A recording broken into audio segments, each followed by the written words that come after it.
नवी मुंबईतल्या एपीएमसी कांदा बटाटा मार्केटमधली पाणी लाईन कापल्यानं माथाडी वर्ग आक्रमक झाला। माथाडी नेते नरेंद्र पाटील यांनी कांदा बटाटा मार्केट बंद केले। तसंच सर्व माथाडी मापाडी आणि व्यापाऱ्यांसह नवी मुंबई मनपा कार्यालयावर मोर्चा काढला। बाईक, रिक्षा आणि खासगी वाहनांमधून सर्व मोर्चेकरी मनपा मुख्यालयावर धडकले।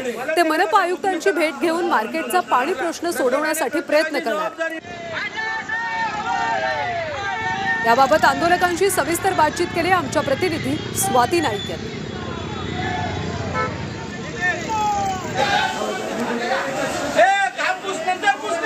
कांदा बटाटा मार्केटमध्ये धोकादायक असल्यामुळे पाणी पुरवठा खंडित केले गेलेला आहे 4 दिवसांपासून। त्यानंतर वीज पुरवठा देखील खंडित केला जाणार आहे। या विरोधात कांदा बटाटा मधील व्यापारी असतील, माथाडी असतील, मापाडी असतील, ट्रान्सपोर्टर असतील, आज महापालिकेवर मोर्चा घेऊन चाललेले आहेत। हा मोर्चाला सुरुवात झालेली आहे। आपण थेट बातचीत करूया। सर, एकंदरीतच काय सांगाल? हा मोर्चा आपण घेऊन जात आहे, पण धोकादायक इमारती असल्यामुळे पाणी कापलेलं आहे, त्यामुळे गैरसोय होते, त्यामुळे हा मोर्चा काढलाय, काय सांगाल? खरं म्हणजे मार्केटचं पुनर्बांधणीचा विषय गेले काही वर्षापासून प्रलंबित आहे।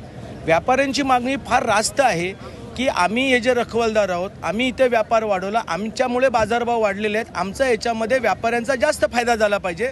परंतु बाजार समितीचे काही संचालक, काही अधिकाऱ्यांना मोठ्या प्रमाणामध्ये मलिदा खायचं आहे आणि म्हणून व्यापाऱ्यांना कमी फायदा आणि स्वतःचं जास्त घर कसं भरता येईल याचा प्रयत्न आहे। त्याच्यामुळे हे पुनर्बांधणीचं प्रकरण रेंगाळलेलं आहे। आपल्यासोबत व्यापारी सुद्धा आहेत, काय सांगाल? एकंदरीत पुनर्बांधणी झाली असती तर आज ही पाणी तोडण्याची आणि वीज तोडण्याची वेळ आली नसती। तुम्ही महापालिकेवर मोर्चा घेऊन चालत, काय सांगाल? बघा, पुनर्बांधणी निमित्त आमच्या पुष्कळ बैठका झाल्या। 18 सप्टेंबर 2023 रोजी आम्ही आमच्या 90% मागण्या मान्य झाल्याचं पत्र बाजार समितीला इन्व्हर्ट केलं आहे।